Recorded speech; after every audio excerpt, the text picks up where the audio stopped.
حضرت جنید بغدادی دجلہ کے کنارے جا نکلے اور آپ کے شاگرد بھی تھے آپ کے ساتھ، تو وہاں بہلول ملے۔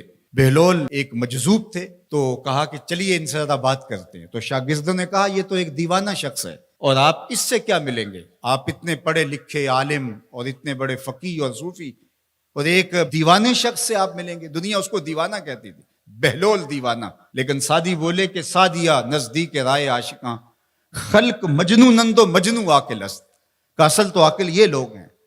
تو خیر حضرت جنید بغدادی گئے اور بہلول کو سلام کیا، کہا کہ آپ کون ہیں؟ تو کہا میں جنید بغدادی ہوں۔ تو کہا کیا کرتے ہو؟ کہا کہ میں پڑھنے پڑھانے کی ذمہ داریوں میں لگا ہوں۔ تو آپ نے فرمایا کہ کھانے کے آداب جانتے ہو؟ تو کہا کہ ہاں، ہاتھ دھوئے جائیں، بسم اللہ شریف پڑھی جائے، چھوٹا لقمہ لیا جائے اور چبا چبا کے کھایا جائے، اور اس کے بعد الحمدللہ کہا جائے۔ تو بہلول کہنے لگا کہ میں تو آپ کو بہت بڑا عالم سمجھتا تھا، آپ تو کھانے کے ادب کو بھی نہیں جانتے۔ اور اپنا کپڑا اٹھایا، جھاڑا اور ایک جانب چل دیے۔ شاگردوں نے کہا ہم نے آپ کو کہا تھا کہ اس شخص کے پیچھے جانے کا کیا فائدہ، یہ تو دیوانہ شخص ہے۔ تو کہا نہیں میں اس کے پیچھے چلتا ہوں۔ پھر آپ اس کے پیچھے بھاگے۔ تو پھر بہلول نے پلٹ کے دیکھا، کہا کہ کون ہو؟ کہا کہ میں جنید ہوں، آپ کو ملنے آیا ہوں۔ تو آپ نے پھر ایک سوال کیا، گفتگو لمبی ہو جائے۔ تیسری مرتبہ بھی جب وہ اپنا دامن چھاڑ کے گزرے تو پھر آپ آگے بڑھے۔ انہوں نے پوچھا کون ہو؟ انہوں نے کہا کہ میں ایک عام سا شخص ہوں، تو آپ کے پاس جو ہے وہ سیکھنے آیا ہوں۔ تو کہا کہ میں نے تم سے پوچھا تھا کہ کھانے کے آداب کیا ہیں، تو تم نے یہ بتایا تھا۔ کہا جی میں نے تو یہی پڑھا ہے اور میں نے یہی بتایا ہے۔ تو کہا کھانے کا سب سے پہلا ادب یہ ہے کہ لقمہ حلال کا ہو، باقی لقمے چھوٹے چھوٹے توڑ کے کھائے یا چبا چبا کے کھائے یا جو ہے وہ پانی پہلے پیے یا بعد میں پیے، کہا یہ باتیں بات کی ہے۔ سب سے پہلا ادب کھانے کا یہ ہے کہ لقمہ طیب ہو، لقمہ طاہر ہو، لقمہ پاکیزہ ہو۔ اللہ اکبر۔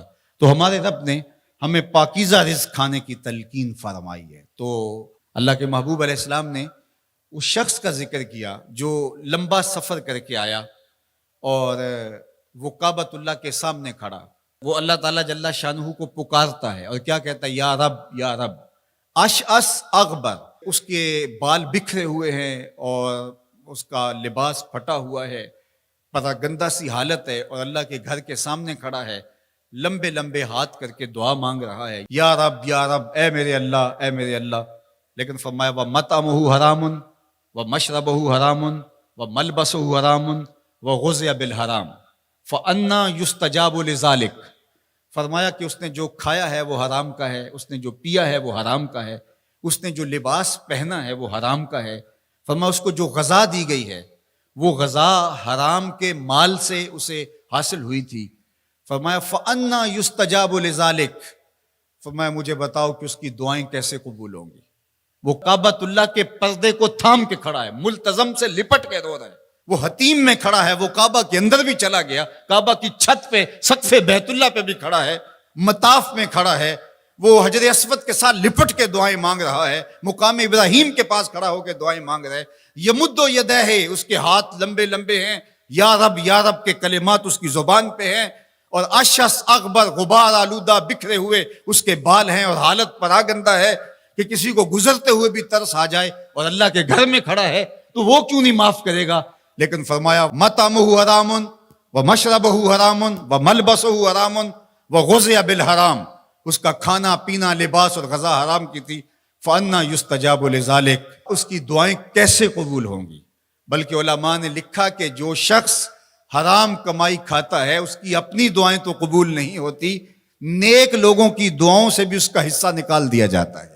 جب اللہ کے بندے اولیاء کاملین دعائیں مانگتے ہیں اور وہ پوری امت کے لیے، پوری قوم کے لیے مانگ رہے ہوتے ہیں، لیکن اس شخص کا حصہ نکال دیا جاتا ہے جس کا رزق پاکیزہ نہیں ہے۔ اس لیے رزق کی پاکیزگی یہ بہت اہم ہے۔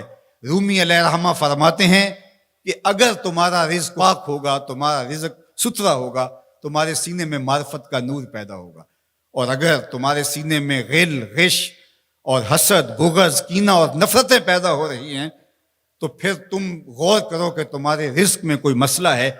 تم کھاتے ہو اس کے نتیجے کے اندر حسد پیدا ہو رہا ہے، بغض پیدا ہو رہا ہے، نفرت، سستی اور کاہلی اور عبادت سے دوری پیدا ہو رہی ہے۔ جو رزق حلال ہے وہ عبادت کے لیے تقویت پیدا کرتا ہے، وہ تمہیں سچائی کی زندگی گزارنے کی طرف راغب کرتا ہے۔ تو اہم ترین چیز جو ہے وہ رزق کی پاکیزگی ہے،